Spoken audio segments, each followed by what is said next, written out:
नमस्कार साथियों, आप सबका पुनः स्वागत है श्रद्धा एस्ट्रो ज्योतिष में। तो आज हम लोग डिस्कस करेंगे मैरिज मैच मेकिंग और कुंडली मिलान में हम क्या-क्या चीज़ देखते हैं, क्या-क्या चीज़ देखनी चाहिए। और कई बार हमारा अकेले का चार्ट, आइडेंटिकल चार्ट बहुत बढ़िया होता है, लेकिन किसी के तुलना में जब उसको देखा जाता है तो वो चीज़ें अच्छी नहीं होती। मिसाल के तौर पर मान लीजिए मेरा चंद्रमा छठे भाव में, आठवें भाव में है, 12वें भाव में है, जो कुछ विषयों के लिए थोड़ा कम अच्छा मानते हैं। लेकिन यदि मेरा जो रिलेशनशिप में आने वाला व्यक्ति है उसका भी कई लग्नेश या मन का संबंध 6, 8, 12 से बनता है, तो फिर वो चीज़ बुरी कैसे मानी जा सकती है। मीन्स जो मेरा सोचने का भाव है, मैं जिस भाव में बैठकर सोच रहा हूँ, अगर सामने वाला भी उस पक्ष को समझ रहा है तो हम उसको बुरा नहीं मान सकते हैं। ठीक हो गया। और कई दफ़ा जो शुभ भाव माने जाते हैं, ठीक हो गया, कि जैसे गृहिणी के लिए बोलते हैं कि भाई यदि चंद्रमा लग्नेश पंचम भाव में है, चतुर्थ भाव में है, द्वितीय भाव में है, तो सामान्यतः ये अच्छे भाव माने जाते हैं। लेकिन यदि जो सबसे ज़्यादा प्रचलित विधा है मैच मेकिंग की, अष्टकूट मिलान में, वो मैच नहीं कर रहा है, तो कई बार वो माने जिनको हमने बाय डिफॉल्ट अच्छी गृहिणी की डेफिनेशन दी है, वो भी हमारे लिए अनुकूल या उपयुक्त मैच नहीं हो सकती है। माने ये तो हम बोलते हैं कि भाई स्टैंडर्ड क्या किस प्रकार का गृहिणी की डेफिनेशन हो सकती है, घर का संभाल करने वाली महिला। लेकिन यदि हमारा पार्टनर, हम कुछ ऐसा एक्सपेक्ट कर रहे हैं जो किसी वर्किंग प्रोफाइल में है, और या हो सकता है कोई डिफेंस में ऑफिसर है, तो उसके ऊपर ग्रह को संभालने की जिम्मेदारी आती है, लेकिन वो सेकंड प्रायोरिटी पर रखेंगे उसको, दूसरे पायदान पर रखेंगे उसको। पहली प्रायोरिटी या पहले पायदान में उस चार्ट का बल कुछ और होगा। ऐसे ही कई बार पुरुष जातक, और हम उसको अपने मन से नहीं देख रहे हैं, वो तो आप जानते हैं कि पुरुष और महिला में एनाटॉमिकली भी अंतर होता है, शरीर संरचना में अंतर होता है, बायोलॉजिकल, वो तो ईश्वर की देन है, बदला नहीं जा सकता है। तो मेरा ये शब्द इस्तेमाल करना यहाँ थोड़ा सा माने अपने मन को खुश करने वाली बात दिखाई देती है कि सदा ये इस विषय के लिए भी एक समान नहीं देखा जाएगा, नहीं। क्योंकि जब हम मैच मैचिंग करेंगे तो पुरुष का स्वभाव, पुरुष का जो एनाटॉमिकल स्ट्रक्चर है, शारीरिक ढांचा है, उसके हार्मोनिक जो चेंजेस उसके अंदर आते हैं वो अलग प्रकार के हैं। उसको वो मैंने नहीं बनाए हैं, वो प्रकृति की देन है, ईश्वर ने बनाए हैं। और इसी प्रकार से महिला का जो एनाटॉमिकल स्ट्रक्चर है, हार्मोनिक बदलाव, वो अलग प्रकार का है। तो यहाँ पर एक प्रकार से ये कहना एक समान माना जाएगा, वो अपने आप को ही केवल प्रसन्न करने का तरीका हो सकता है, लेकिन कुछ चीजें तो अलग प्रकार से देखी ही जाएंगी। मिसाल के तौर पर गर्भधारण जो है वो प्रधान विषय महिला चार्ट का माना जाता है। अगर आप इसको समझकर भी समझ ही में ले रहे हैं तो उसको क्या कह सकते हैं, इसका माने आपकी एनाटॉमिकल समझ ही कम है। बाकी तो पांचवा भाव दोनों में देखा जाएगा, लेकिन प्रधान विषय वो महिला का है। ठीक हो गया। तो हमने वैसा और थोड़ा समझने के लिए दो चार्ट लिए हैं, ताकि थोड़ा और अच्छे से समझ सकें कि किस विषय पर हम चर्चा कर रहे हैं। पुरुष जातक का चार्ट है और ये महिला जातक का चार्ट है, और लगभग वही मानकर चलें, कुछ जानकारी हमने गुप्त रखी हैं। 24-25 वर्ष का दोनों की आयु है। ये चार्ट 1 जो है वो पुरुष जातक का है, चार्ट 2 जो एक महिला जातक का है। तो हम इसमें देखना चाहेंगे कि मैच मेकिंग की दृष्टि से हम क्या वो चीज़ें पाते हैं। अष्टकूट मिलान सबसे ज़्यादा प्रचलित है। अब कई दफ़ा हम क्या बोलते हैं कि भाई नहीं, अष्टकूट मिलान से क्या हो जाएगा, हम चंद्रमा देखना चाहिए, हम लग्नेश देखना चाहिए। तो मैं वही बता रहा हूँ कि हम अष्टकूट मिलान में कोई एक मिलान नहीं करते हैं, कई सारी चीजें जो जीवन में चाहिए।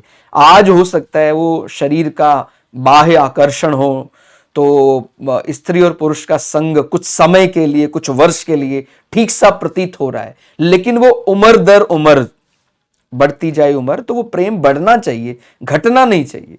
उसको हम भुकूट में देखते हैं।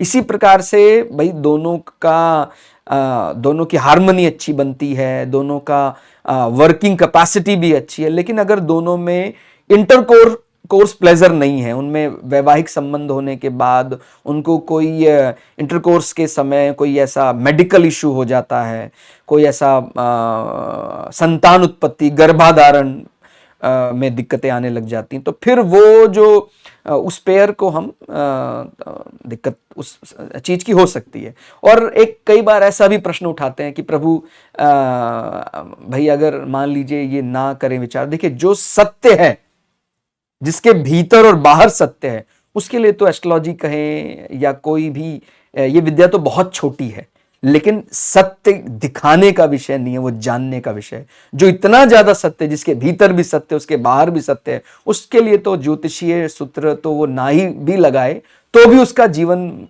पार है। और यह हम एस्ट्रोलॉजी में भी पढ़ते हैं कि ज्योतिषी दृष्टि से कहें या भविष्य वक्ता की दृष्टि से कहें, जो 8वें चिरंजीवी माने जाते हैं मार्कंडे, उनको भी अल्पायु था, लेकिन जब हम ईश्वर को एकदम सिलेंडर कर देते हैं, लेकिन मैंने बोला ना, यहां पर गारंटी और वारंटी किसी और को नहीं लेनी, यहां तो अपने आप को लेनी पड़ेगी एकदम सच्ची, तो फिर ये सामान्य नियम उसके लिए नहीं है। तो फिर उस केस में तो मैं और क्या बोल सकते हैं, विवाह कर सकता है व्यक्ति, वो जब इतना ज्यादा उसके अंदर शुचिता है, तो उसको तो कहां ही इस प्रकार का क्रोध आएगा, कहां वो भावावेश में बहेगा, कहां वो छोटी छोटी बातों पर विचार करेगा।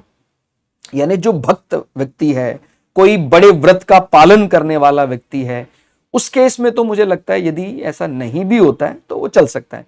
अभी पूरी तरह संसार में पूरी तरह फंसे हुए हैं और बातें बहुत बड़ी बड़ी करें कि सर इससे क्या हो जाता है, माने उनके लिए केवल शरीर का सुख ही सर्वोच्च सुख है, थोड़ा भी सुख में उनके व्यवधान पड़ता तो चीखने लग जाते हैं, चिल्लाने लग जाते हैं। ऐसे व्यक्ति जब इस प्रकार की माने क्या होता है, दर्शन शास्त्र को समझने की एकदम गारंटी लेने लग जाते हैं, तो फिर ऐसा तो भगवान ही उनका भला करे।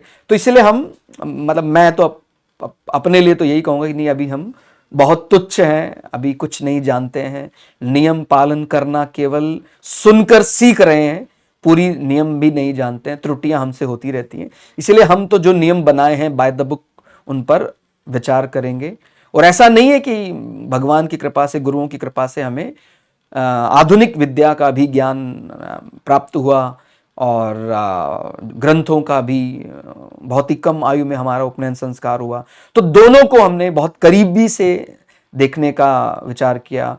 हम अपने, अगर मैं अपनी बात करूं तो मैं 10 वर्ष का था, उससे भी मेरे ख्याल कम आयु का था, तब मेरा वाराणसी में वहां के प्रकांड विद्वान, जो वाराणसी के होंगे वो जानते होंगे, वहां राम घाट में ये सन, मुझे अभी एग्जैक्टली याद नहीं है, ये शायद 1994-95 की बात है, 1995 की बात है।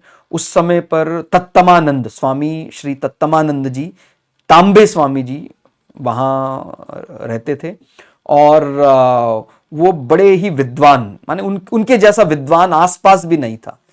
कहने वाले तो यहां तक कहते थे कि वो ऐसे नहीं केवल वो माने वैदिक विद्वान नहीं, वो एक बहुत माने डीआरडीओ लेवल पर उन्होंने काम किया, साइंटिस्ट पद पर काम करने के बाद उन्होंने वेद को समझा। ऐसे व्यक्तियों के हमारे माने उन्हीं के मार्गदर्शन में हमारा उपनयन संस्कार हुआ, ऐसे गुरुओं का सानिध्य हमें प्राप्त हुआ। तो माने मैं ये कोई अहंकारवश नहीं बता रहा हूं, बड़ी विनम्रता से बात बता रहा हूं कि कई दफा व्यक्ति जो पूरी तरह लिप्त है, वो जब कहता है कि ये इसका वैज्ञानिक आधार बताएं, जब बड़े बड़े वैज्ञानिक बैकग्राउंड के लोग वैदिक ज्ञान को मान सकते हैं, तो जिसका कोई बैकग्राउंड नहीं है, साइंस का बैकग्राउंड नहीं है, उसने कोई मॉडर्न स्टडी में भी कोई बहुत बड़ा रिसर्च नहीं किया है, जब इस प्रकार की बातें वो करते हैं कि ये इसका आधार हमें बताइए, तो बड़ी हंसी आती है। तो जब ऐसे वैज्ञानिक गणनाएं करने वाले लोग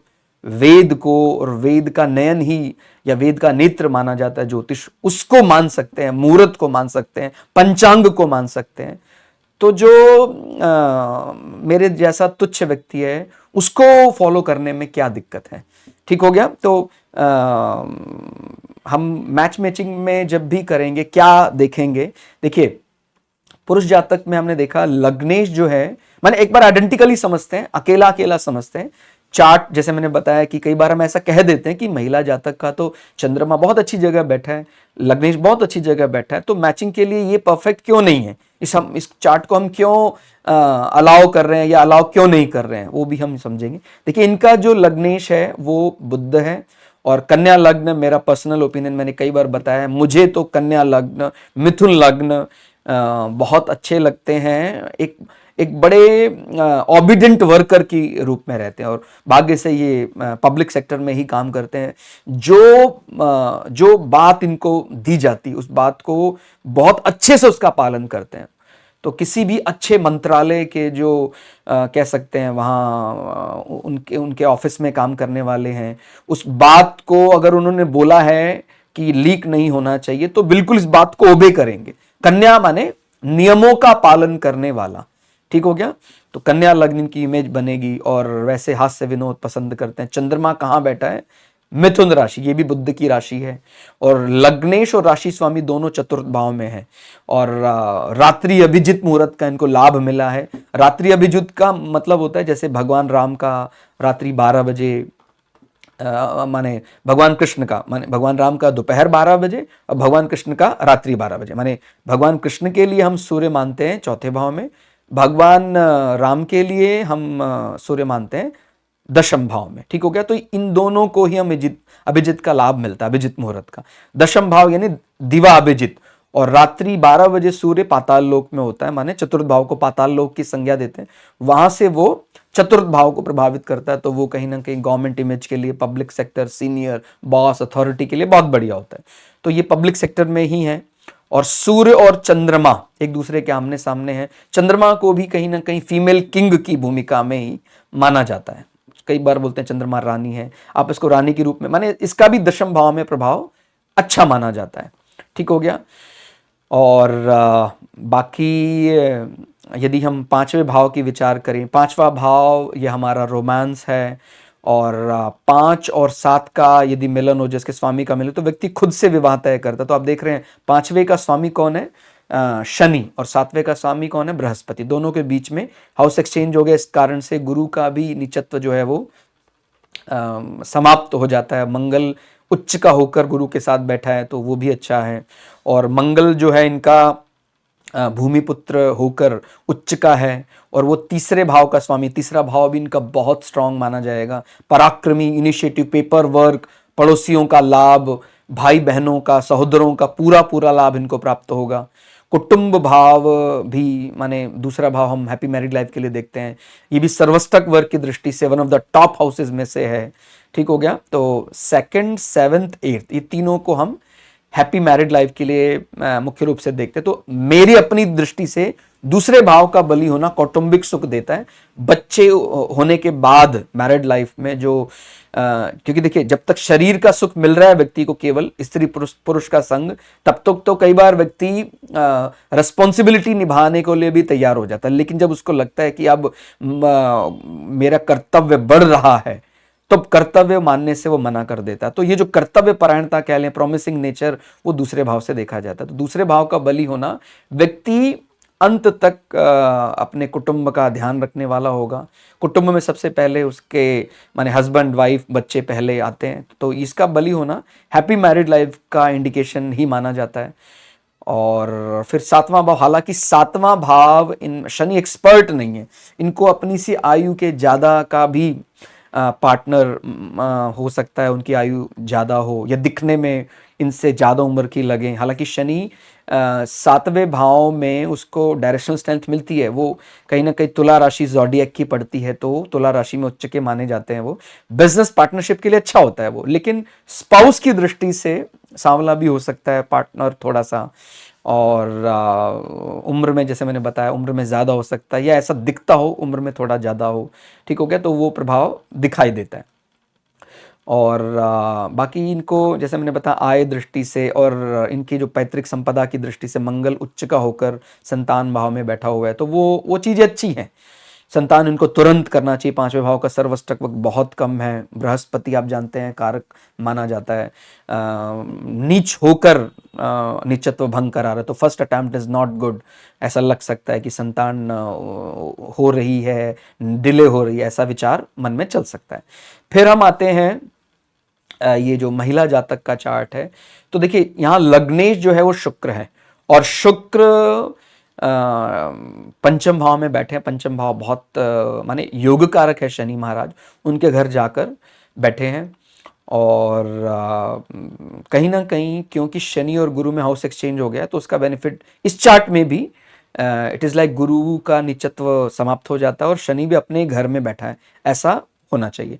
फिर मन का कारक चंद्रमा पांचवें भाव में बैठा है। पांचवें भाव का चंद्रमा व्यक्ति को एक मेंटर, टीचर, टीचिंग लाइन में डालता है। तो चंद्रमा और लग्नेश दोनों ही पांचवें भाव में बैठे हुए हैं।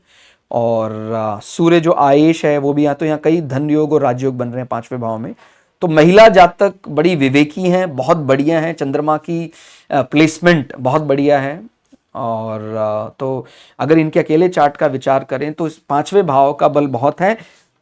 लेकिन समझने वाला बात यहाँ क्या है, पांचवें भाव में बैठकर ग्रह एग्जीक्यूट तो कर रहे हैं, लेकिन इसका जो वास्तविक लाभ है, चार चार ग्रह बैठे हैं, ये लाभ भी अगेन थर्ड हाउस लेने में कामयाब हो गया है। थर्ड हाउस का सर्वस्टक वर्क टॉप है, तो ये भी बोलने में, पेपर वर्क, सहोदर पड़ोसियों का लाभ बहुत इनका बढ़िया है। इनका भी second house again is great, बहुत बढ़िया इनका भी सेकेंड हाउस, ठीक हो गया।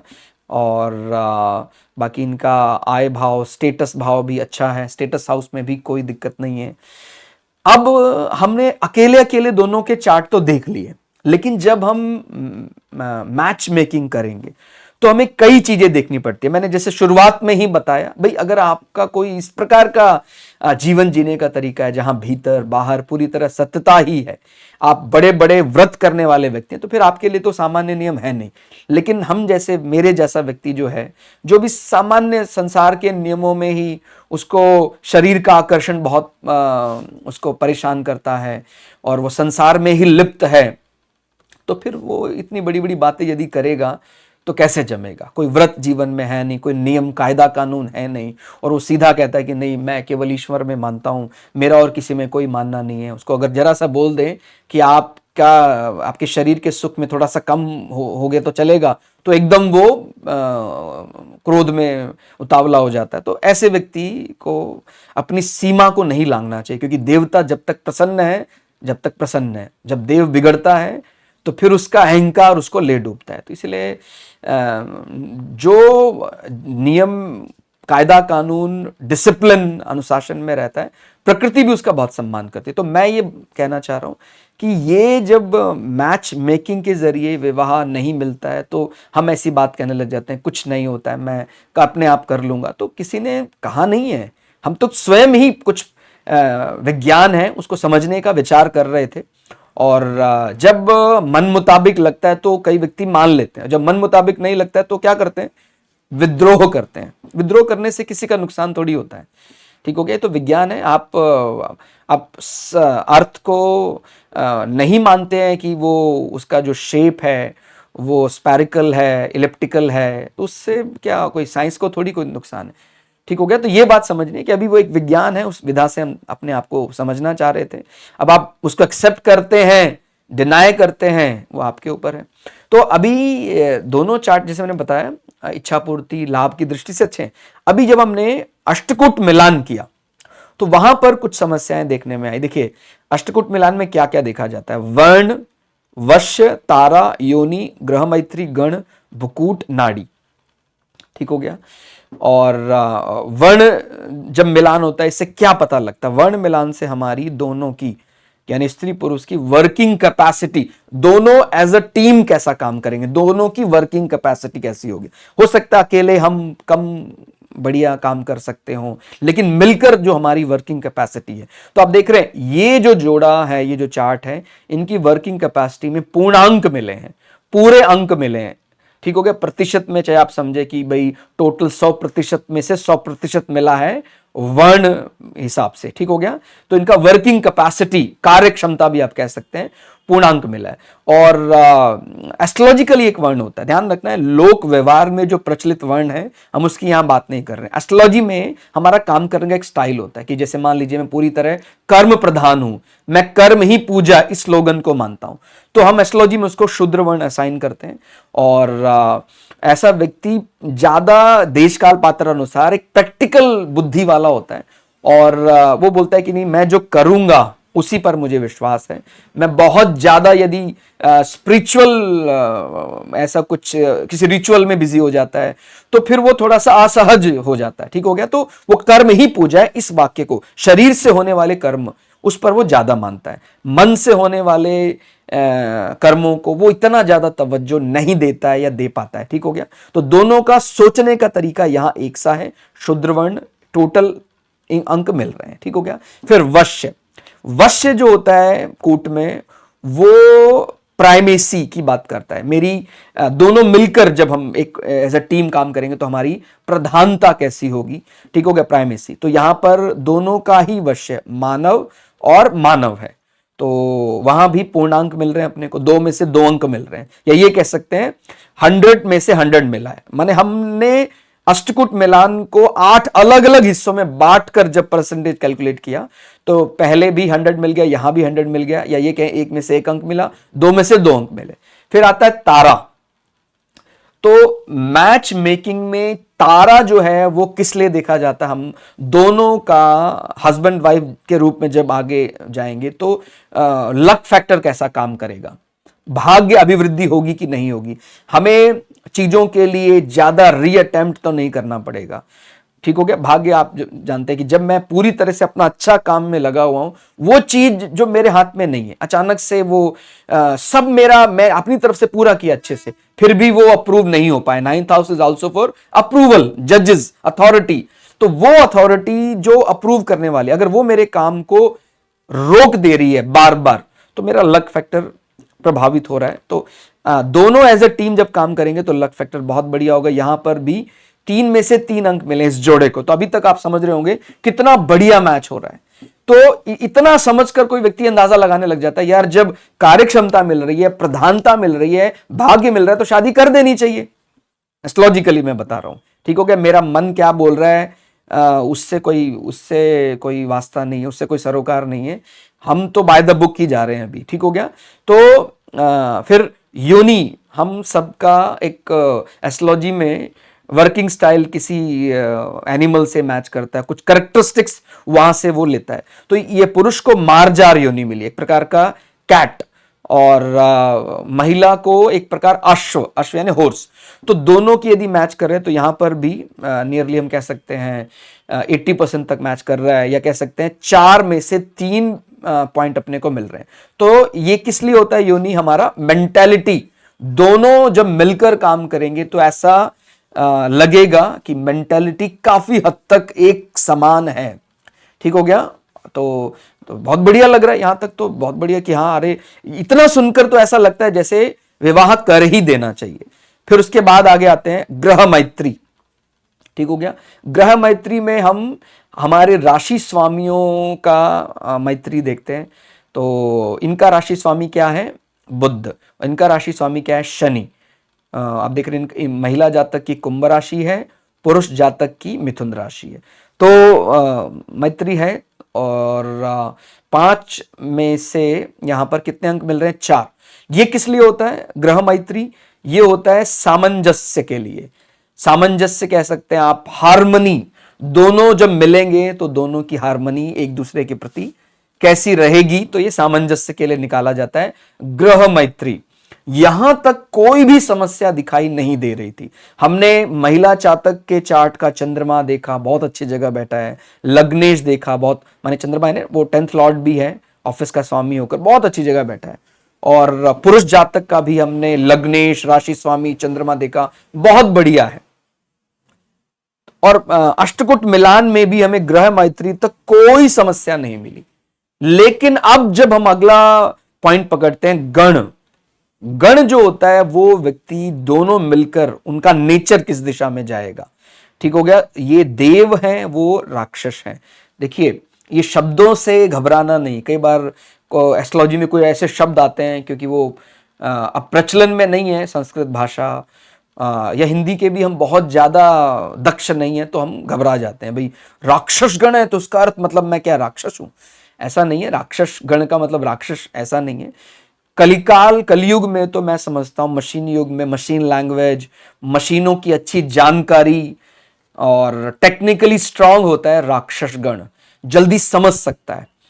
और देवता गण, ये जो मशीनी लैंग्वेज है, मशीनी युग है, उसको समझने में इतना ज्यादा सक्षम नहीं है कंपैरेटिवली राक्षस गण के, लेकिन इसकी कुछ और प्रधानता है। ठीक हो गया। ये विचारों में नरमी रखने वाला, दूसरे को गलती पर भी क्षमा कर देने वाला, भूल जाने वाला गलतियों को सामने वाले की, ऐसा देवगण का स्वभाव रहता है। तो पुरुष जातक जो है वो हम देख रहे हैं वो देव, और जो महिला जातक है वो राक्षस। तो दोनों का अगेन यहां पर जो मैच है वो नहीं हो पा रहा है। ठीक हो गया आप। और ये सबसे इंपॉर्टेंट पॉइंट है, तीनों गण अगर नहीं मैच कर रहा है, भुकुट नहीं मैच कर रहा है, नाड़ी नहीं मैच कर रहा है, तो आप ये 50% से ज्यादा मैचिंग अकेले इनके पास है। अगर ये तीनों डिनाई कर देते तो विवाह नहीं हो सकता है। तो गण दोष लग गया। तो माने एक का स्वभाव कैसा होगा पुरुष जातक का, कि गलती होने पर भी कोई बात नहीं, इनको क्षमा कर दो। महिला जातक नहीं, उसको चेज करेगी, कहां है वो, उसके बाद उसको ढूंढ कर उसको दंड देगी। वैसे देखा जाए नियम के हिसाब से तो ठीक भी है, दंड दिया है, माने दंड, उसने गलती किया तो दंड मिलना ही चाहिए उसको। लेकिन ये दोनों का जब मिलाकर देखते हैं तो वो नेचर नहीं बनेगा। फिर आते हैं भुकूट पर। भुकूट जो होता है वो उम्र के साथ साथ, जैसा जैसा उम्र बढ़ेगी, विवाह के बाद प्रेम बढ़ेगा या घटेगा, लव एंड अफेक्शन, वो भुकुट के लिए देखा जाता है। तो यहां पर भुकुट 7 में से 0 अंक प्राप्त हो रहे हैं, तो ये भुकुट दोष लग गया। तो भुकुट दोष का मतलब होगा कि उम्र के साथ साथ प्रेम बढ़ने की बजाय घट सकता है। फिर आता है अगला नाड़ी।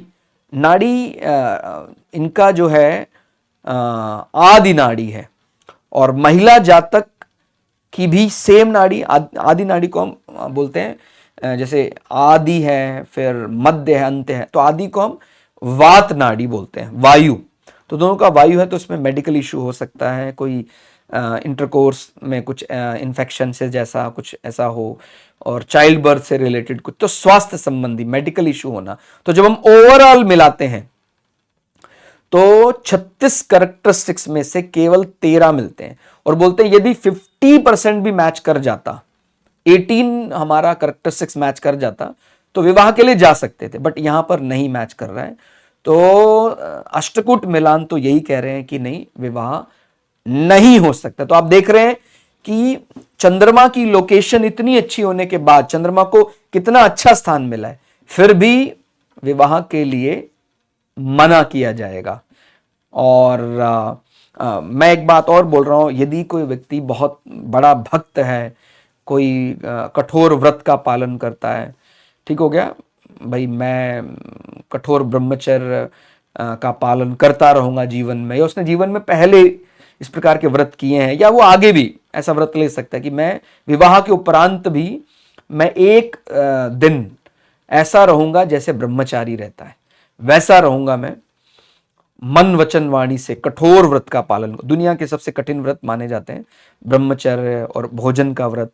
ठीक हो गया कि मैं उस दिन ऐसे ही कहीं भी पका हुआ, कहीं भी बना हुआ नहीं खाऊंगा, स्वाद, बहुत स्वाद का ध्यान रखकर नहीं खाऊंगा, केवल शरीर को ऐसा पुष्ट रखने के लिए उस दिन, कि शरीर को कोई ऐसी दिक्कत ना हो, उसके लिए मैं वो भोजन करूंगा। तो ऐसे व्रत लेने चाहिए। उससे फिर इस प्रकार के बड़े दोष का माने अगर ऐसा होने के बाद भी कोई व्यक्ति कहता है कि नहीं, अगर प्रभु मैं करना चाहता हूं, तो फिर एस्ट्रोलॉजी तो नहीं बोल रही है, लेकिन मैंने बोला ना, उस व्यक्ति के लिए फिर एस्ट्रोलॉजी नहीं है।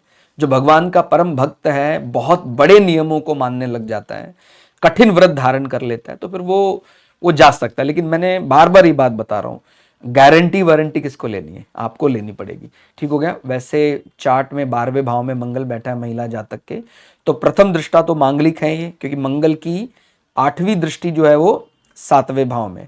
7वां भाव मुख्य रूप से भारत के उत्तरी क्षेत्र में ज्यादातर 7वें भाव में यदि मंगल का प्रभाव आता है, माने मंगल बैठा हो, मंगल की दृष्टि हो, तो उसको मांगलिक कंसिडर करते हैं। हालांकि भारत के दक्षिणी हिस्से में 8वें भाव में भी मंगल के प्रभाव को कंसिडर किया जाता है। माने 8वें भाव में मंगल बैठ जाए तो भी उसको मांगलिक भारत के दक्षिण हिस्से में माना जाएगा। नहीं तो भारत के उत्तरी भाग में तो ज्यादातर 7वां भाव ही यदि प्रभावित है।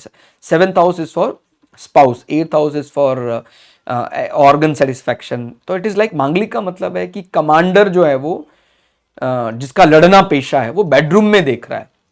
अभी हम इसको ऐसा भी मान सकते हैं कि आज के 300-400 साल पहले जो विवाह संबंध बहुत गुप्त तरीके से, या ये कहें उसका प्रदर्शन नहीं होता था, कि भाई प्रदर्शन का अर्थ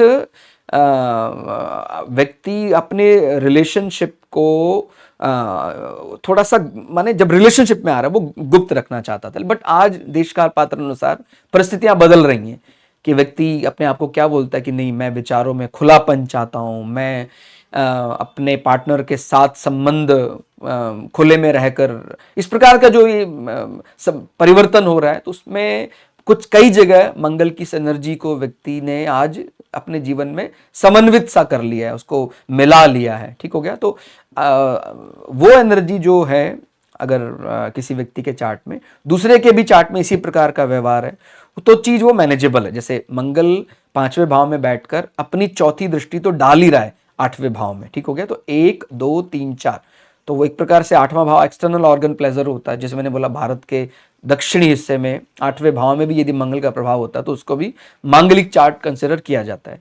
और मंगल जो है अपने परम शत्रु राहु के साथ बैठा है, तो बोलते हैं अगर एनिमी का प्रभाव मंगल पर ज्यादा बनेगा तो मंगल अपने मुख्य गुण को फीका कर देता है, फिर कमांडर अपना मेन जो उसका गुण है वो नीचे हो गया, तो एक प्रकार से परिहार हो गया। ठीक हो गया। मंगल राहु केतु एक्सिस में है तो उसका जो मांगलिक गुण था वो नष्ट हो गया।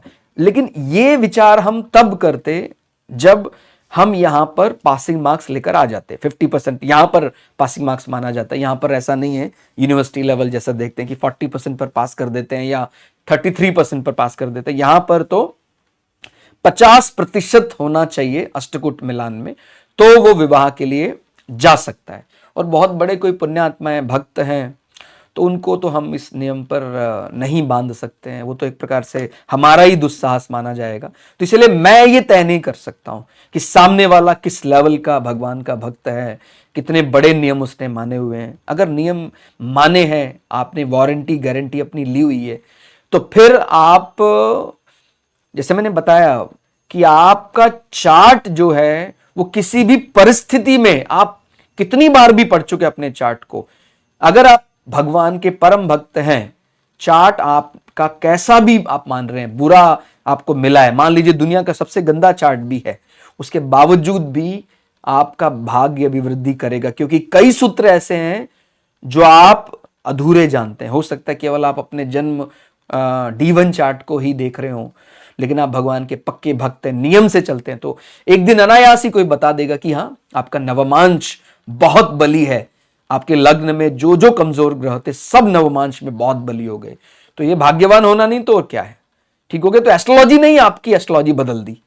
तो इसीलिए आप ईश्वर पर अटूट विश्वास रखिए, विश्वास में बहुत शक्ति है, और जिसका विश्वास अटूट है उसके लिए ये सब नियम बहुत छोटे पड़ जाते हैं। तो मैच मेकिंग के लिए अष्टकूट मिलान तो सामान्य जन हम देखते ही हैं, माने हम जैसे, मेरे जैसे सामान्य जन तो देखते ही हैं, देखना भी चाहिए।